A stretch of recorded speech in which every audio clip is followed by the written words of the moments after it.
देश के 15वें राष्ट्रपति के चयन के लिए 9 जून को चुनाव आयोग ने चुनाव कार्यक्रम का ऐलान किया। दिल्ली के विज्ञान भवन में आयोजित हुए प्रेस कॉन्फ्रेंस में चुनाव आयोग ने राष्ट्रपति चुनाव की तारीखों की घोषणा की।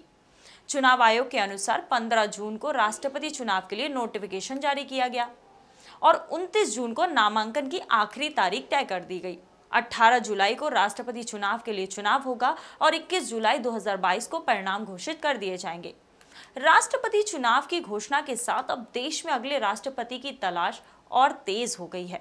नमस्कार, स्वागत है आपका स्काई न्यूज ग्लोबल में और मैं हूं आपके साथ वैशाली रस्तोगी। आने वाली 21 तारीख को देश को अपना 16वां राष्ट्रपति मिल जाएगा। आइए जानते हैं कि राष्ट्रपति चुनाव की पूरी प्रक्रिया क्या है, इसमें कौन कौन मतदान करता है और मतों की गिनती कैसे होती है और प्रत्याशी को जीत कैसे मिलती है और कैसे अन्य प्रत्याशी रेस से बाहर हो जाते हैं। पहला सवाल, राष्ट्रपति को चुनता कौन है? तो भारत के राष्ट्रपति को एक इलेक्टोरल कॉलेज चुनता है जिसके सदस्य होते हैं सभी विधानसभाओं के सदस्य, पुडुचेरी से लेकर दिल्ली समेत सभी, और राज्यसभा और लोकसभा के सदस्य। अभी यूपीए की ओर से देश के पूर्व वित्त मंत्री यशवंत सिन्हा को मैदान में उतारा गया है और एनडीए की ओर से आदिवासी समुदाय से आई झारखंड की पूर्व राज्यपाल द्रौपदी मुर्मू को। कुल मिलाकर विधानसभाओं के 4120 सदस्य और 776 संसद सदस्य राष्ट्रपति पद का चुनाव करते हैं। और बता दें कि राज्यसभा के 12 मनोनीत सदस्यों को वोट डालने का अधिकार नहीं है। अब अगला सवाल, वोटिंग कैसे होती है? मान लीजिए कि 4 राष्ट्रपति उम्मीदवार हैं। अब हर एक विधायक और सांसद को इन चारों उम्मीदवारों को रैंक करना होता है प्राथमिकता के आधार पर, और चुनाव जीतने के लिए किसी उम्मीदवार के पास पहली प्राथमिकता के 50% से ज्यादा वोट होने चाहिए।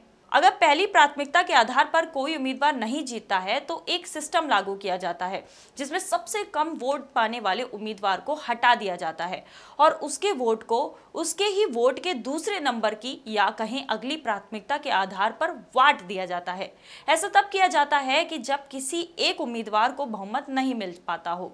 आम चुनावों के विपरीत यहाँ मतदाता एक पार्टी के उम्मीदवारों के लिए वोट करते हैं और निर्वाचन मंडल के मतदाता मतपत्र पर उम्मीदवारों के नाम वरीयता क्रम यानी कि ऐसा नाम पहले रखेंगे जिसका उम्मीदवार उन्हें ज्यादा अच्छे से समझ में आता है। ये गुप्त मतदान होता है। राष्ट्रपति पद की योग्यताएं क्या होती है? राष्ट्रपति देश के प्रथम नागरिक हैं। भारतीय राष्ट्रपति का भारतीय नागरिक होना आवश्यक है। अच्छा, भारत के राष्ट्रपति को पद की शपथ कौन दिलाता है? तो भारत का मुख्य न्यायाधीश या फिर भारत के राष्ट्रपति को शपथ दिलाने के लिए मुख्य न्यायाधीश की अगर अनुपस्थिति होती है तो सर्वोच्च न्यायालय के वरिष्ठतम जो न्यायाधीश होते हैं वो उनको शपथ दिलवाते हैं। अच्छा, राष्ट्रपति का जो कार्यकाल होता है वो 5 वर्ष का होता है। अब इनकी शक्तियों पे बात करते हैं। राष्ट्रपति के पास क्या क्या शक्तियां होती है, इन्हें कितने भागों में बांटा गया है?